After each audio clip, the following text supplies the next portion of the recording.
तो आज के इस वीडियो में मैं एक्सप्लेन करने वाला हूँ हाल ही में प्राइम वीडियो पे रिलीज हुई एक कॉमेडी सीरीज। इस सीरीज का नाम है पंचायत और मैं आज के वीडियो में सीजन 4 को एक्सप्लेन करने वाला हूँ, वो भी सारे एपिसोड्स को। सीजन 1, 2, 3 को मैंने एक्सप्लेन कर दिया है, उसका लिंक आपको डिस्क्रिप्शन में मिल जाएगा, पहले उसे देख लें, उसके बाद सीजन 4 को देखें, वरना आपको कुछ भी समझ नहीं आएगा। खैर, अगर आपको ये वीडियो पसंद आता है तो वीडियो को लाइक कर दे, चैनल को भी सब्सक्राइब कर दें। तो सीजन 4 की शुरुआत में देखते हैं कि अभिषेक से मिलने के लिए उसका मौसेरा भाई आता है। कुछ दिन वहीं रहने के बाद वो अब वापस अपने घर लौटने वाला था। वो अपनी माँ से बात कर रहा था और अभिषेक भी अपनी मौसी से बात करता है और उसकी मौसी पहचान लेती है कि अभिषेक थोड़ा सा दुखी है। उसका भाई भी उसे कहता है ज्यादा लोड ना ले, जिस पर अभिषेक थोड़ा गुस्सा हो जाता है। कहता है कि वो यहाँ आया था नौकरी करने, मगर एक्सपीरियंस के नाम पे उसे जेल में रहना पड़ेगा क्योंकि भूषण ने उसके ऊपर केस जो कर दिया है थप्पड़ मारने के वजह से। खैर, अब उसका भाई निकलने वाला होता है तो वहाँ पर प्रहलाद और विकास पहुंच जाते हैं और जाने से पहले वो अभिषेक के भाई को लौकी, मिठाई और पैंट के कपड़े का पीस देते हैं और प्रधान जी के तरफ से कुछ पैसे। प्रधान जी की बात की जाए तो वो अभी ठीक हैं क्योंकि पिछले सीजन में उनको गोली लगी थी। खैर, उसे अपने भाई अभिषेक की टेंशन है क्योंकि जो केस चल रहा है वो अगर खत्म नहीं हुआ तो अभिषेक को एडमिशन में प्रॉब्लम आ सकती है क्योंकि अभिषेक ने कहा कि इस बार उसका एग्जाम अच्छा गया था और उसकी उम्मीद है कि इस बार उसका सिलेक्शन हो जाएगा। फिर उसका भाई चला जाता है। इसके बाद हम प्रधान जी मतलब के बृजभूषण को देखते हैं जो कि अभी पूरे तरीके से ठीक तो नहीं हुए। उसकी बेटी रिंकी और उसकी पत्नी मंजू देवी उनकी देखरेख में लगी हुई है। बृजभूषण को अभिषेक की चिंता हो रही है क्योंकि वो बेकार ही इस केस में फंस गया। इधर रात में सोते समय अभिषेक से रहा नहीं जाता और वो यूट्यूब पे वीडियो देखने लगता है तो उसे पता चलता है कि अगर वो किसी को थप्पड़ मारता है और अगर वो इंसान उस पे केस कर दे तो थप्पड़ मारने वाले इंसान को 1 साल की जेल भी हो सकती है, जिससे कि अभिषेक टेंशन में आ जाता है क्योंकि उसने भूषण पे हाथ जो उठाया उसे नींद नहीं आ रही होती तो वो बियर के लिए आधी रात में प्रहलाद को फोन करता है और प्रहलाद भी उसके साथ दारू पीने के लिए मान जाता है। इधर विकास और उसकी पत्नी खुशबू आपस में बात कर रहे थे। खुशबू कहने लगती है उनके पास 40 लाख रुपए हैं तो उन्हें 30 से 35 लाख लगाकर एक जमीन खरीद लेनी चाहिए और जितना पैसा बचेगा वो लोग उसे गोल्ड में इन्वेस्ट कर देंगे। फिर थोड़ा रोमांटिक होने लगते हैं कि उन्हें अभिषेक के चिल्लाने की आवाज आती है। देखते हैं कि प्रहलाद के घर में अभिषेक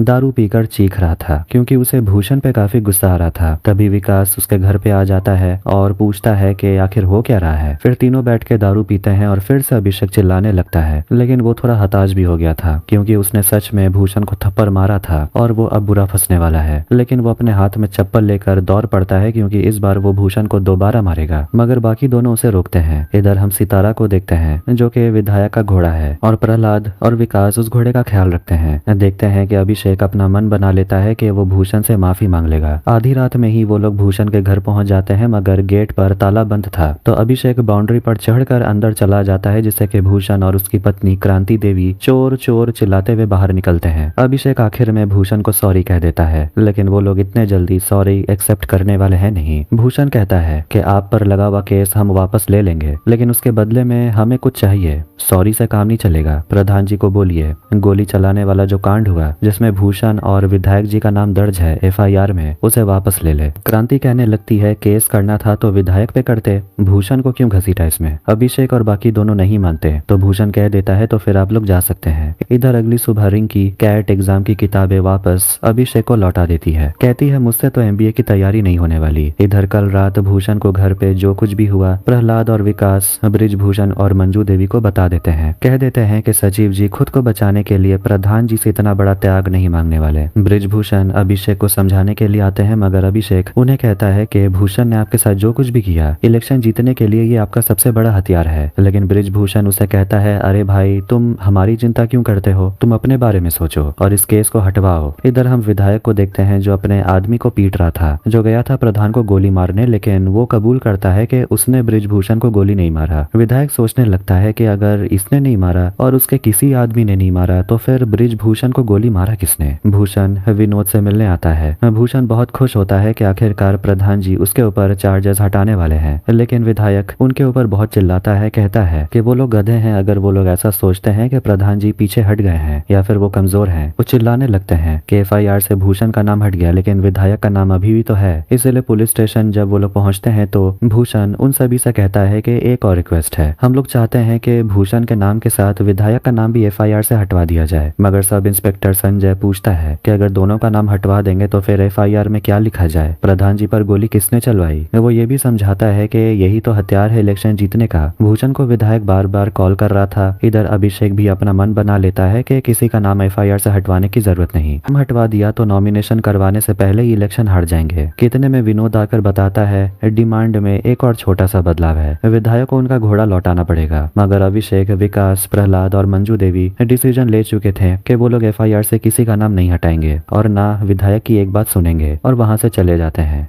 खैर, अब कुछ दिनों के बाद इलेक्शन की तैयारी शुरू हो जाती है और प्रधान जी और उनकी पत्नी मंजू देवी गांव के साफ सफाई पर ध्यान देते हैं। विकास, अभिषेक और प्रहलाद गांव के एक स्कूल में जाते हैं और वहां के बाथरूम को देखते हैं तो वहां की तो हालत ही खराब थी। इतनी बदबू होती है कि उन्हें उल्टी आने लगती है और वो लोग सोचते हैं कि प्रधान जी को गोली से कुछ नहीं हुआ, लेकिन अगर वो इस बाथरूम को साफ करने जाएंगे तो वो जरूर मर जाएंगे। इसीलिए वो लोग दूसरा जगह जाते हैं ढूंढने के लिए, ताकि वहां वो लोग साफ सफाई कर सकें और अपना प्रचार कर सकें। वो लोग एक चौराहे के पास आते हैं, लेकिन वो तो ऑलरेडी साफ सुथरा था। फिर वो लोग टंकी के पास आते हैं और वहाँ थोड़ी बहुत गंदगी थी, जिसे वो लोग साफ करने का सोचते हैं ताकि लोगों को लगे कि प्रधान जी के तरफ से गांव में साफ सफाई शुरू हो गई है। इधर घर पे रिंकी अपने मम्मी पापा का फोटो खींचने लगती है सोशल मीडिया पे अपलोड करने के लिए, क्योंकि वहाँ भी ऐड करना जरूरी है। प्रहलाद बोलता है कि कल साफ सफाई अभियान के लिए जाएंगे तो साथ में हथियार ले जाना भी सही होगा, पुलिस सिक्योरिटी तो आने वाली है नहीं, तो खुद को बचाने के लिए कुछ तो चाहिए होगा। लेकिन अभिषेक और विकास देखते हैं कि टंकी के पास में भूषण और उसकी पत्नी क्रांति साफ सफाई करना शुरू कर देते हैं उनसे पहले।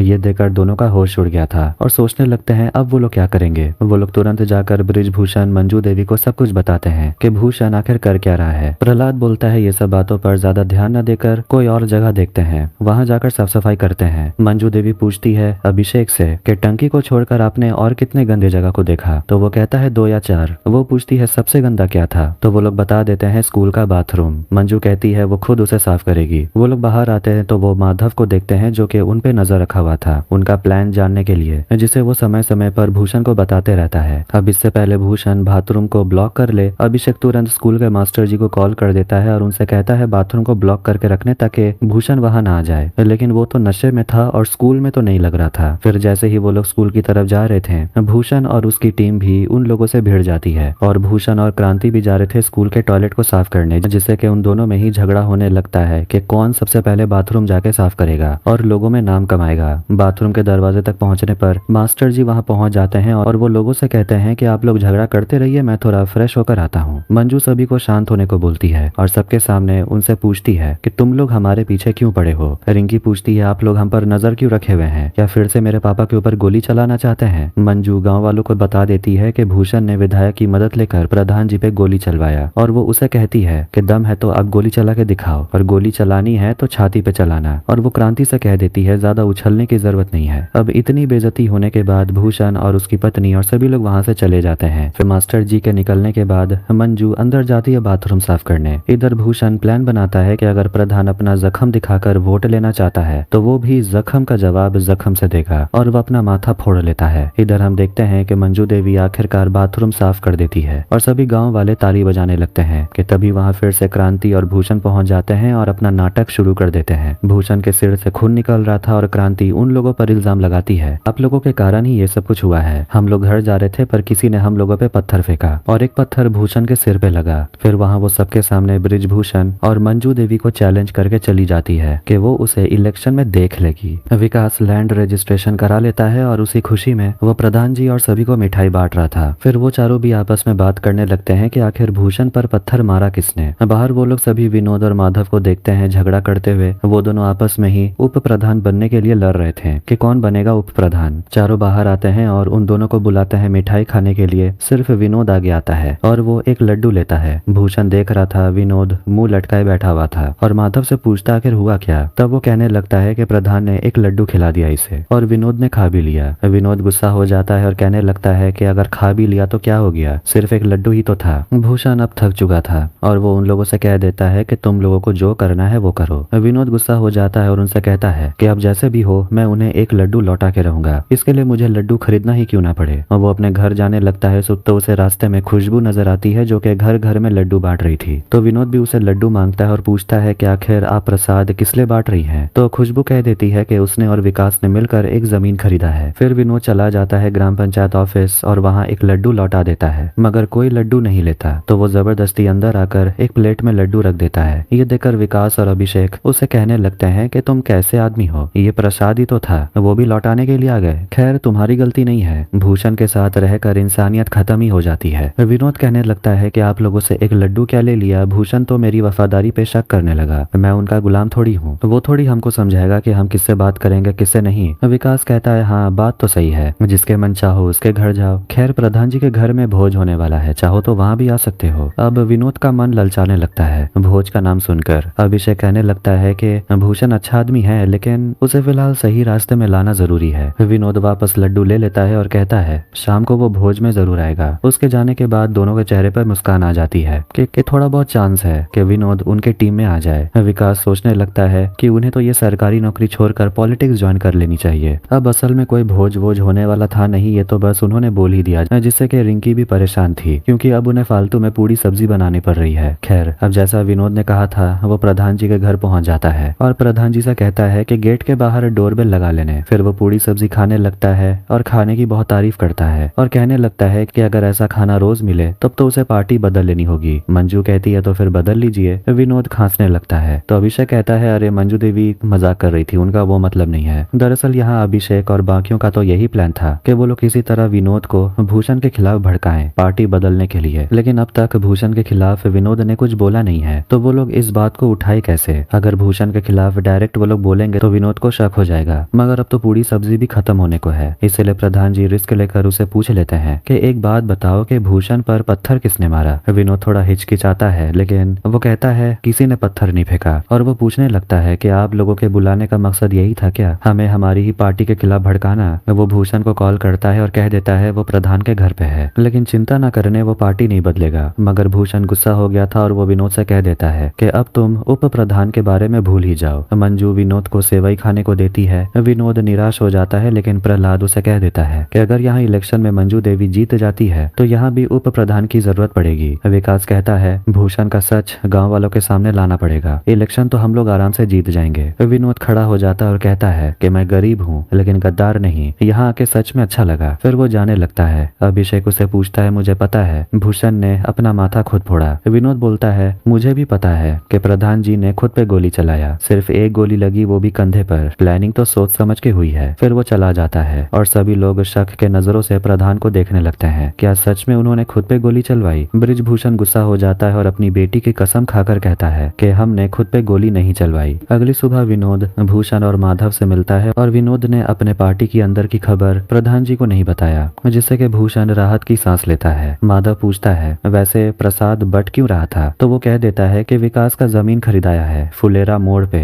भूषण सोचने लगता है कि 6000 महीना कमाने वाला आदमी इतना महंगा जमीन कैसे खरीद सकता है, वो भी मेन रोड पर। इसके बाद वो लोग तुरंत विधायक से मिलने जाते हैं लेकिन वो लोग गलत टाइम पे पहुंच जाते हैं क्योंकि विधायक किसी की पिटाई कर रहा था, जिसे देखकर तीनों की तो पैंट गीली हो जाती है। विधायक भूषण को बेल्ट देता है और कहता है इस आदमी को पीट कर पूछो प्रधान पे गोली किसने चलवाया। भूषण तो बहुत डरा हुआ था तो माधव हिम्मत करके आगे बढ़ता है और वो उस आदमी को पीटने लगता है, लेकिन वो आदमी कुछ नहीं बोलता, मतलब कि उस आदमी ने भी प्रधान पे गोली नहीं चलवाया। तो विधायक सोचने लगता है कि आखिर कौन है जिसने प्रधान पर गोली चलवाया और विधायक का नाम बदनाम हो रहा है। खैर बाहर में भूषण और विनोद विधायक को बता देते हैं कि सचिव जी का जो असिस्टेंट है विकास, वो महीने का 6000 कमाता है लेकिन वो फुलेरा मेन रोड के पास में अपने लिए जमीन खरीदा है। विधायक ये सुनकर हैरान था और उसे कहता है ठीक है ये बात मेरे ऊपर छोड़ दो, मैं कुछ सोचता हूँ। माधव कहता है जो भी करिएगा नॉमिनेशन से पहले करिएगा। अब इधर 2 दिनों के बाद नॉमिनेशन था और अभिषेक प्रहलाद विकास सभी लोग इलेक्शन की तैयारी शुरू कर देते हैं। अभिषेक आइडिया देता है किसी तरह नॉमिनेशन के लिए सितारा को भी साथ लेकर चलते हैं। याद करिए सितारा के लिए पूरा गाँव इकट्ठा हो गया था। सितारा हमारे गाँव का यूनिटी का सिंबल है, उसे ले जाना चाहिए, मगर प्रॉब्लम यह है कि घोड़ा चलाना किसी को आता नहीं। फिर उन्हें याद आता है बम बहादुर इसके लिए सही आदमी है। वो लोग तुरंत उसे ऑफिस बुलाते हैं। इधर विनोद के कहने पर प्रधान जी अपने घर पे डोर बेल लगवाते हैं जिसमें कि एक कौवे का आवाज आता है। मंजू कहती है कम से कम कोयल का आवाज लगवाना चाहिए था। खैर दरवाजे पे रिंकी चेक करने जाती है तो वहाँ एक एंटी करप्शन ऑफिसर आ गया था प्रधान के घर पे रेड मारने। सिर्फ यही नहीं बल्कि कुछ हवलदार विकास के घर पर यहाँ तक के पंचायत ऑफिस में भी पहुंच जाते हैं। बस इसी चीज का फायदा भूषण और क्रांति उठाने लगते हैं और लोगों को प्रधान के खिलाफ भड़काने लगते हैं। कहते हैं कि ये सभी लोग लोभी हैं, इसीलिए ऑफिसर पहुंच गए उनके घर से काला धन निकालने। क्रांति कहने लगती है अगर वो प्रधान बन जाती है तो गाँव में ये सब कुछ नहीं देखना पड़ेगा। इधर ऑफिस में प्रहलाद सोच रहा होता है कि इन सब के पीछे विधायक कहाँ थे क्या। अभिषेक को लगता है ऐसा ही है, शायद इलेक्शन के पहले वो प्रधान जी के इमेज को खराब करना चाहते हैं। विकास बहुत डरा हुआ था और पूछता है मेरे घर पे भी छापा पड़ेगा क्या। प्रधान पूछता है क्यों,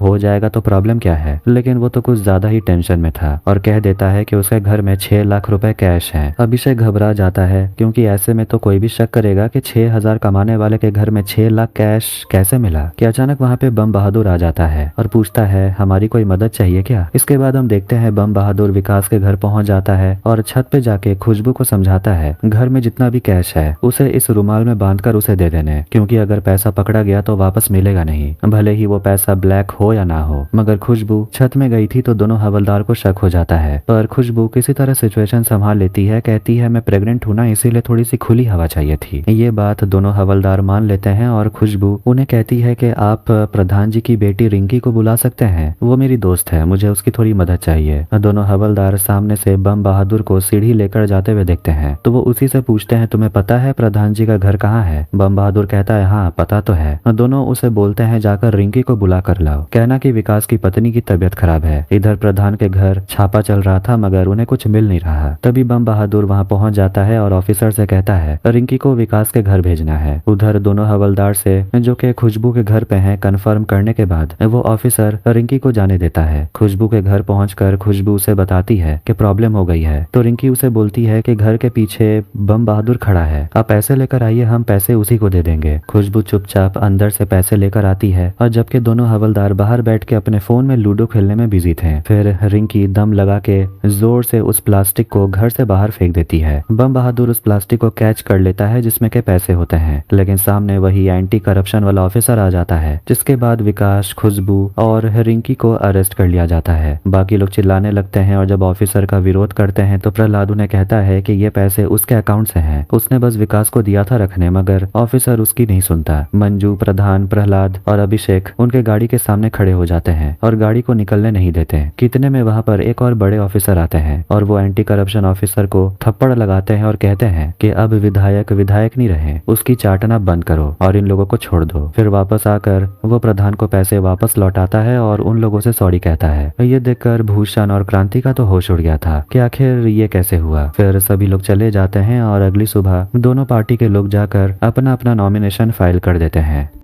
इधर अभिषेक अपने भाई से बात कर रहा था जो उसे समझाता है कि अगर रिजल्ट थोड़ा सा भी अच्छा आया तो वहां से निकल ले, आखिर उस गांव में ऐसा है क्या, मुझे तो समझ नहीं आता। अभिषेक कपड़ा धोते हुए कहता है हाँ मैं थोड़ी यहाँ अपने मन से रुका हुआ हूँ। कि तभी वो देखता है कि एक बूढ़ा आदमी गाँव में आ रहे थे और ऑटो वाला फुलेरा गाँव में घुसना नहीं चाहता क्योंकि यहाँ हर वक्त गोली चलते रहती है। वो बूढ़ा आदमी पैदल चलने लगता है और वो अभिषेक से कहता है कि उसे मंजू से मिलना है। वो मंजू देवी के पिता है और रिंकी के नाना जी। अभिषेक उनसे कहता है वो लोग तो फिलहाल इलेक्शन के प्रचार के लिए गए हैं, आप यही इंतजार करिए। वो उन्हें बैठने के लिए चेयर देता है और नाना जी पूछते हैं तुम नहीं गए प्रचार के लिए। अभिषेक कहता है अब जो करना है प्रधान जी को ही करना है, मैं वहां जाके क्या करूंगा। नाना जी कहते हैं बिल्कुल सही किया, तुम सचिव हो, तुम्हें निष्पक्ष रहना है। दूसरी तरफ हम मंजू देवी को देखते हैं जो कि डोर टू डोर कैंपेन कर रही थी और सभी को लौकी छाप पे वोट देने को बोलती है जो कि उनका पार्टी चिन्ह है। तभी ब्रिजभूषण को अभिषेक का कॉल आता है और अभिषेक उन्हें बता देता है कि रिंकी के नाना जी आए हुए हैं, मतलब कि आपके ससुर जी। ब्रिजभूषण सोचता है अरे तो बता के आना चाहिए था ऐसे अचानक, अभी घर पे तो कोई है नहीं। अच्छा ठीक है मैं रिंकी के हाथ से चाबी भेजवाता हूँ, तुम थोड़ा नाना जी को घर ड्रॉप कर दो। अभिषेक सोचता है कि वो अपने बाइक से ही नाना जी को ड्रॉप कर देगा, लेकिन नाना जी बोलते हैं कि मैं बाइक पे बैठ नहीं सकता, तो वो लोग पैदल ही चल देते हैं और नाना जी रास्ते में अगल बगल मंजू देवी और क्रांति का प्रचार का पोस्टर देख रहे थे और अभिषेक से पूछते हैं तुम्हें क्या लगता है कौन जीतेगा। खैर बातें तो होते रहती है, लेकिन वो लोग प्रधान के घर कब पहुंचेंगे ये नहीं पता क्योंकि नाना जी बहुत स्लो चल रहे थे। इसीलिए परेशान होकर अभिषेक एक आदमी का साइकिल उधार में लेता है 10 मिनट के लिए और नाना जी को पीछे बैठाकर साइकिल लेकर प्रधान के घर जाने लगता है। और नाना जी आसपास साफ सफाई ना देखकर कहने लगते हैं कि काम करना भी तो जरूरी है, चाहे मंजू जीते या क्रांति। आखिर में वो लोग प्रधान प्रधान के घर पहुंच जाते हैं और अभिषेक डोरबेल बजाता है तो इस बार कोयल की आवाज आती है, जिससे नाना जी घबरा जाते हैं कि अचानक से कोयल की आवाज कहाँ से आई। अभिषेक कहता है ये घंटी की आवाज है। रिंकी बाहर निकलती और अपने नाना जी के पैर छूती है, आशीर्वाद लेती है और नाना जी अभिषेक को भी घर के अंदर आने को बोलते हैं। अभिषेक रिंकी से बात करते हुए कहने लगता है कि वो तो नाना जी से परेशान हो गया, उसे तो मन कर रहा था साइकिल को नाली में फेंक देता, लेकिन वो ऐसा नहीं किया क्योंकि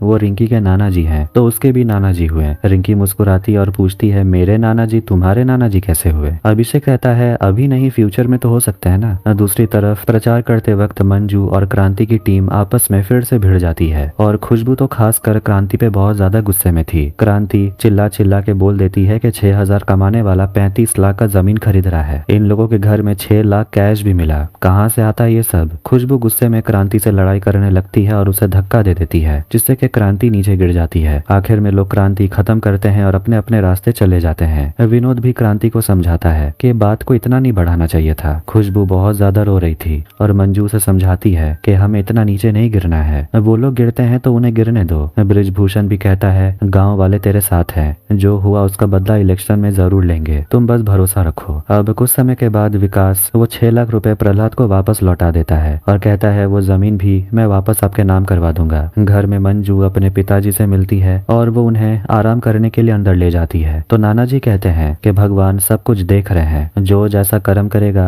उसको वैसा ही फल मिलेगा। उदास होकर अभिषेक भी अपने ऑफिस जाने लगता है, लेकिन वो रास्ते में देखता है कि भूषण और क्रांति का प्रचार अभी भी जारी था। उनके पार्टी का चिन्ह होता है कुकर, लेकिन उनका कुकर तो लोगों के सामने एक सीटी भी नहीं मार पाता। थोड़ी देर में कुकर फट जाता है और अंदर का सारा गर्म खाना भूषण के ऊपर गिर जाता है। अभिषेक जल्दी जल्दी ठंडा पानी लेकर आता है और वो लोग भूषण के ऊपर पानी डालते हैं और फिर सभी लोग नाटक देखकर चले जाते हैं। भूषण और क्रांति मुंह दिखाने लायक नहीं बचे। अब रात का समय था। अभिषेक, बृजभूषण, प्रहलाद, विकास और नाना जी दारू पीने के लिए बैठते हैं और बृजभूषण विकास से पूछता है कि आखिर वो पैसा लौटा क्यों रहा है, तो विकास उदास होकर कहने लगता है कि गांव वाले क्या क्या बातें बना रहे हैं, हमने तो प्रहलाद से पैसे लिए थे क्योंकि हम और खुशबू प्रहलाद को अपने पिता समान मानते हैं, मगर गांव वाले थोड़ी ये समझेंगे। नाना जी बोलते हैं वो लोग तो ऑपोजिशन वाले हैं, उनका तो काम ही है तुम्हारे बारे में अनाप शनाप बात करना। बृजभूषण भी बोलते हैं ये सब इलेक्शन की नौटंकी है, ये सब दिल पे मत लो। अभिषेक उन लोगों को बता देता है कि भूषण का तो कुकर फट गया था और उसके बाद भूषण का चेहरा देखने लायक था, जिससे कि सभी के चेहरों में मुस्कान आ जाती है, वो लोग हंसने लगते हैं। अभिषेक नाना जी से पूछता है कि आप अपनी बेटी को आशीर्वाद देने के लिए आए थे, तो आशीर्वाद दे दिया आपने? नाना जी बोलते हैं हाँ दे दिया। बृजभूषण पूछता है क्या बोला आपने? नाना जी बोलते हैं यही, जो कर्म किया है उसका फल तो मिलेगा। तो बाकी लोग बोलते हैं कि ये आशीर्वाद कम और वार्निंग ज्यादा लगता है। अगली सुबह बृजभूषण देखता है कि पूरब फुलेरा में उनके पार्टी का एक भी पोस्टर नहीं लगा हुआ था, क्योंकि यहाँ सभी लोग भूषण के ही पार्टी को सपोर्ट करते हैं और घर वाले भी परमिशन नहीं देते दूसरे पार्टी का पोस्टर लगाने के लिए। कि तभी बृजभूषण को सांसद जी का फोन आता है और वो लोग सोचने लगते हैं कि आखिर सांसद जी उन लोगों से क्यों मिलना चाहते हैं। उन्हें लगता है जो विधायक है वो तो सांसद जी के दम पे ही उछलता है, तो कहीं वो बृजभूषण के ऊपर FIR से नाम हटाने के लिए उन पर प्रेशर न बनाए। इसके बाद वो चारों कोबरा परफ्यूम लगाकर सांसद जी से मिलने के लिए चले जाते हैं और वहाँ वो सोचते हैं कि सांसद जी जो भी बोलेंगे प्यार से मना कर देंगे। सांसद जी आते हैं और बृजभूषण सभी का इंट्रोडक्शन देता है और सांसद जी उन लोगों को अपने मुर्गे ड्रैगन से मिलाते हैं। वो लोग काम की बात करते हैं तो यहाँ उन्हें साफ पता चल गया कि सांसद जी विधायक से थोड़े गुस्से में हैं और विधायक से उन्हें बार बार फोन आ रहा था। सांसद जी बोल देते हैं कि उसे बोल दो कि मैं बिजी हूँ। वो चारों को बताते हैं कि चंदू मतलब कि वो विधायक, उसे पार्टी से निकाल दिया गया। अभी अभी ये खबर हाई कमांड से मिली है, इसीलिए वो मुझे बार बार फोन कर रहा है। अब है तो हम एक ही पार्टी से और उसे विधायक बनाकर बहुत बड़ी गलती कर दी थी हमने, कब क्या कर देता है कोई भरोसा नहीं। वो चारों भी बोलते हैं हाँ विधायक तो बिल्कुल भी अच्छा इंसान नहीं है, बिना किसी कारण के उसने बृजभूषण पे गोली चलाई। सांसद जी प्रहलाद से कहते हैं विधायक की कुर्सी खाली है, तुम विधायक बनना चाहोगे? इधर मंजू और रिंकी आलू खरीदने के लिए एक आदमी को रोकते हैं, लेकिन वो आदमी पूरे गाँव में फ्री में आलू बेच रहा था भूषण का प्रचार करने के लिए। ये देखकर रिंकी और मंजू देवी गुस्सा हो जाती हैं, लेकिन मंजू देवी उसे कहती है कि अगर फ्री में दे रहे हो तो ये सारा आलू मुझे दे दो। प्रहलाद सांसद जी को समझाता है कि बृजभूषण तो मेरे से भी अच्छे कैंडिडेट हैं, लेकिन सांसद जी कहते हैं कि मगर वो शहीद के पिता तो नहीं है। प्रहलाद इलेक्शन में नहीं लड़ना चाहता क्योंकि उसे पता है इलेक्शन जीतने के लिए उसके बेटे का नाम को इस्तेमाल किया जाएगा। सांसद जी उसे याद दिलाते हैं तुम्हें पता है ना कि जो रेड पड़ी थी तुम लोगों को किसने बचाया? वो लोग हैरान हो जाते हैं और वो सभी को समझाते हैं कि थोड़ा प्रहलाद को समझाओ कि मेरी बात मान ले। इधर मंजू देवी सारे आलू को लेकर सामने के एक दुकान पे चली जाती है और उन्हें दे देती है। वो लोग समोसा तल रहे थे। मंजू उनसे कहती है कि तुम लोग समोसा बनाओ इसी आलू का इस्तेमाल करके, और बाकी का जो भी सामान लगेगा उसका पैसा हम देंगे, और फ्री में लोगों को समोसा खिलाओ। कहना कि ये मंजू देवी के तरफ से है। इधर बाकी तीनों प्रहलाद को समझाने लगते हैं कि उसे विधायक के इलेक्शन में खड़ा होना चाहिए। कम से कम वो लोग पूर्व विधायक चंदू के सामने सीना तान के खड़ा तो हो पाएंगे। और बृजभूषण भी उसे कह देता है कि तुम अगर विधायक बन जाओगे तो मुझसे ज्यादा खुश और कौन होगा। सांसद जी प्रहलाद को समझाते हैं अपने इमोशंस को थोड़ा साइड में रखो और लोगों के लिए काम करो। एक असली लीडर की यही तो पहचान होती है। वो चारों निकलने वाले होते हैं कि तभी वहाँ पर पूर्व विधायक चंदू पहुंच जाता है और वो वहाँ तमाशा करने लगता है और सांसद जी से पूछता है आप हमें इग्नोर क्यों कर रहे हैं, और पूछता है ये सब कैसे हो गया। सांसद जी बोलते हैं हाई कमांड का डिसीजन था, मैं कुछ नहीं कर सकता था। तुम्हें क्या लगता है मैंने कोशिश नहीं की? चंदू कहने लगता है आपको पता है हमारे साथ बहुत गलत हुआ और मैं आपको बड़ा भाई जैसा मानता हूँ, और पूछता है हमारे जगह कौन लेने वाला है। सांसद जी कहते हैं ये भी तो पार्टी हाई कमांड ही फैसला लेगी। कितने में विधायक को एक परफ्यूम की खुशबू आने लगती है। विधायक आदमी छोटन कहता है कि लगता है गाड़ी से आ रही है। इधर अभिषेक और सभी लोग गाड़ी में छुपे हुए थे ताकि विधायक उन्हें देख न ले। विधायक गाड़ी के अंदर झांकता है और देख लेता है कि प्रहलाद, अभिषेक सभी लोग गाड़ी के अंदर छुपे हुए थे, और ये देखकर उसे समझ आ जाता है कि सांसद जी उसके साथ गेम खेल रहे हैं। फिर वो सांसद जी पे आरोप लगाता है कि आपको क्या लगता है मुझे कुछ समझ नहीं आता, ये सब कुछ आपका ही किया धरा है। कुत्ता मर्डर केस में मुझे फंसाकर आपने मुझे विधायक की कुर्सी से हटा दिया, बृजभूषण पे गोली चलवाया और उसमें भी आपने मुझे ही फंसाया। लेकिन बृजभूषण को सांसद जी पे पूरा भरोसा था कि उन्होंने गोली नहीं चलवाया। विधायक हैरान होता है और कहने लगता है सत्ता के लालच में तुम लोग तो अंधे हो गए हो। खैर इधर पूरे गांव वाले फ्री में समोसा खा रहे थे जो कि मंजू देवी के तरफ से है। मंजू का फ्री में प्रचार जो हो रहा था ये देखकर भूषण गुस्सा हो जाता है और वो एक आदमी से कहता है कि ऊपर का मैदा सिर्फ मंजू देवी के तरफ का है, अंदर का आलू हमारा है। भूषण, अभिषेक, प्रहलाद सभी को आते हुए वो देखता है और वो बृजभूषण से कहता है मंजू देवी को बोलिए थोड़ा दिमाग कम ही चलाए, मगर वो लोग भूषण से कह देते हैं विधायक से मिलिए, सुना है कि अब वो पूर्व विधायक हो गए हैं।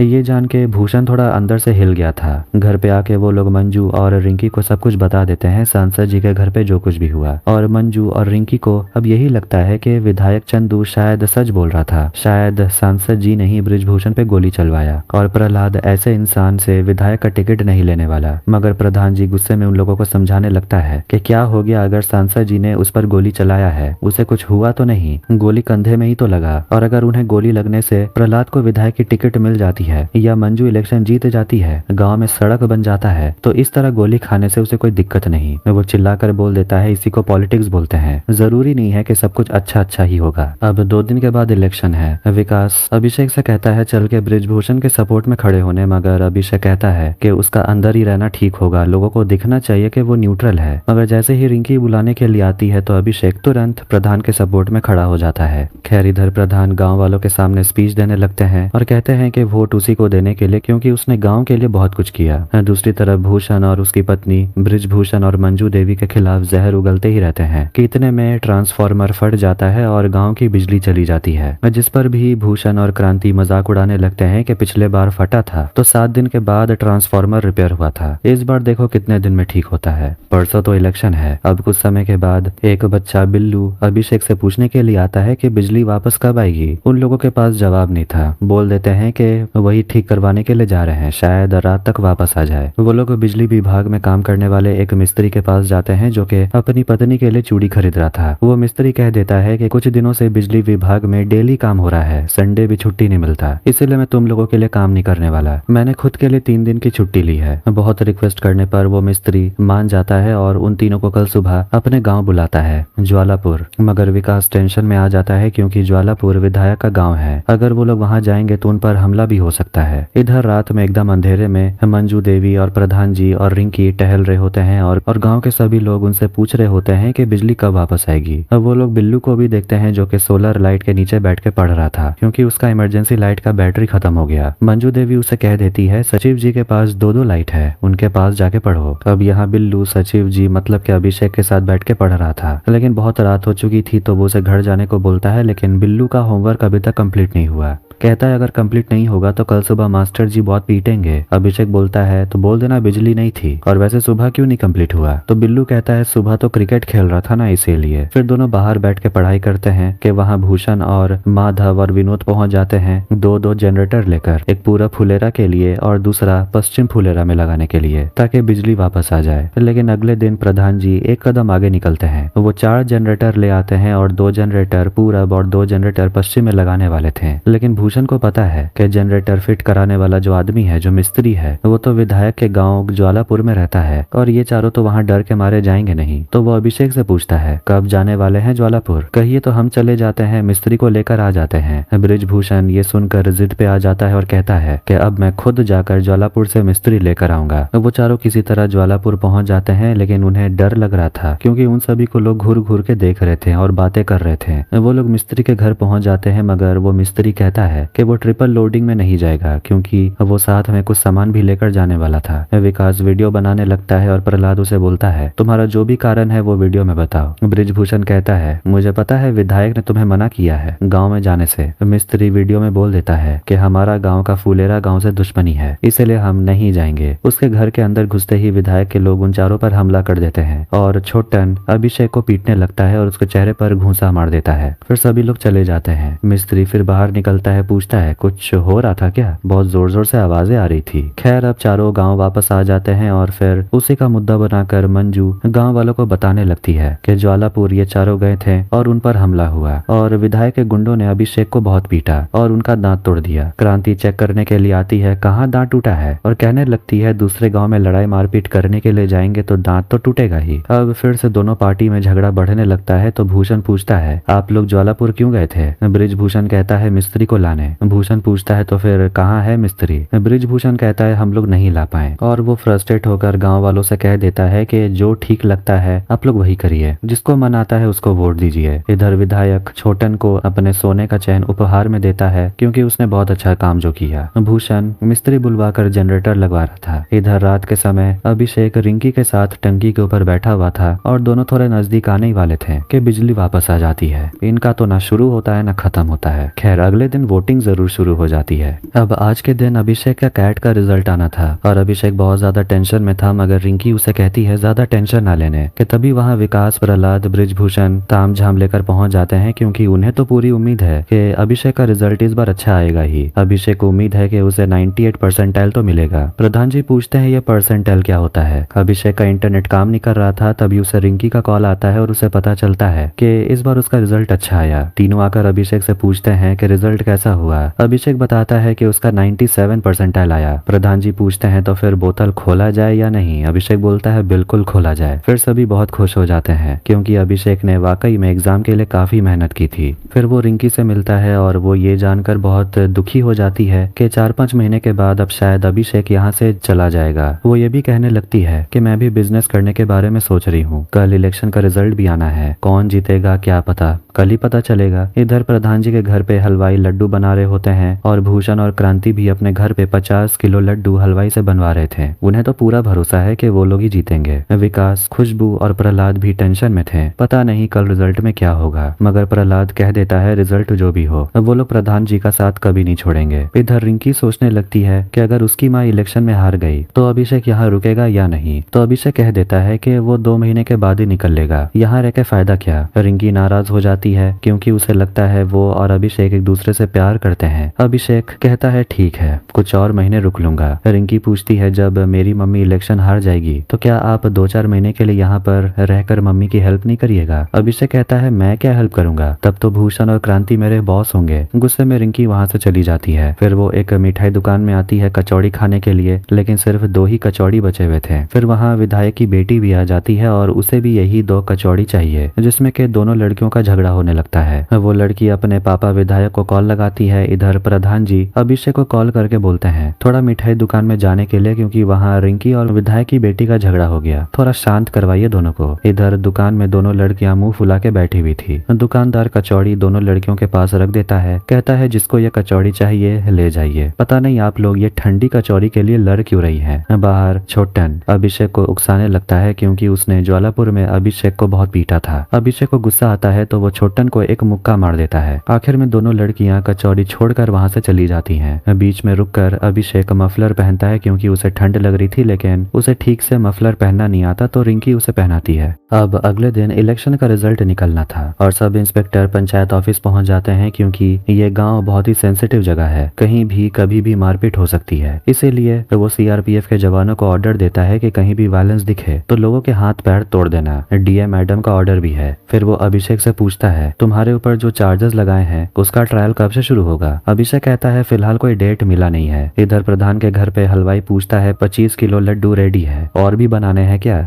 प्रधान कहता है 50 किलो बना दो। भूषण और क्रांति विधायक से मिलने गए हुए थे और उनका आशीर्वाद लेते हैं ताकि वो जीत पाए, और बोलते हैं कि 50 किलो लड्डू रेडी है, मगर विधायक बोलते हैं हमारे तरफ से भी 50 किलो और जोड़ लो, जिससे कि वो दोनों भी खुश हो जाते हैं। और क्रांति वादा करती है कि अगर वो जीत जाती है तो वो विधायक को उनका घोड़ा वापस कर देगी। विधायक इमोशनल हो जाता है, कहता है घोड़ा नहीं सितारा। इधर काउंटिंग सेंटर में विनोद और माधव बैठे बैठे सोच रहे होते हैं कि अगर क्रांति जीत जाती है तो उन दोनों का तो भाग्य ही खुल जाएगा। तभी प्रहलाद और विकास भी पहुंच जाते हैं और तभी विनोद को भूषण का कॉल आता है और वो उसे बता देता है कि वो लोग जीत गए हैं। उन लोगों ने मंजू देवी को 73 वोट से हरा दिया। विनोद का तो हाथ कांप पड़ा था और माधव को गले लगा लेता है और कहता है वो लोग जीत गए। इधर विधायक के घर में भी पार्टी शुरू हो जाती है। सभी लोग जम के नाचते हैं। प्रहलाद और विकास का तो दिल टूट चुका था और वो लोग प्रधान जी को बुरी खबर सुना देते हैं कि वो लोग हार गए। जश्न मनाते हुए भूषण और सभी लोग पंचायत के ऑफिस पहुंचते हैं। विनोद उन सभी को लड्डू खाने को बोलता है, लेकिन बृजभूषण गुस्से में अंदर चला जाता है। घर पे आके बृजभूषण अपना गुस्सा निकालता है और सामान इधर उधर फेंकने लगता है। प्रहलाद उन्हें संभालता है। विकास कहता है सिर्फ 73 वोट से तो हारे हैं, मतलब 10 से 12 घर का अंतर है। बृजभूषण कहता है हार हार होता है, 73 वोट हो या 730। फिर वो अभिषेक से सिगरेट मांगता है और वहां से चला जाता है। और बृजभूषण की यह हालत किसी से देखी नहीं जा रही थी। बृजभूषण चिल्ला के कह देता है भले हम हार गए लेकिन हमारा दबदबा कभी खत्म नहीं होगा। अगले दिन ऑफिस के बाहर प्रधान मंजू देवी के नाम के ऊपर पेंट कर दिया जाता है। भूषण वहां आता है और अभिषेक से पूछता है आपका नाम भी हटाना पड़ेगा क्या यहाँ से, ना यहीं रहिएगा। अभिषेक कहता है 3-4 महीने अभी यहीं रुकूंगा। फिर प्रधान क्रांति देवी और भूषण ऑफिस के अंदर चले जाते हैं और मंजू देवी के नाम की जगह क्रांति देवी का नाम लिख दिया जाता है। और इसी के साथ सीजन 4 यहीं पर एंड हो जाती है। तो आपको ये वीडियो कैसा लगा कमेंट करके जरूर बताएं। वीडियो पसंद आया तो वीडियो को लाइक कर दें और चैनल को भी सब्सक्राइब कर दें। मिलते हैं नेक्स्ट वीडियो में। Take care.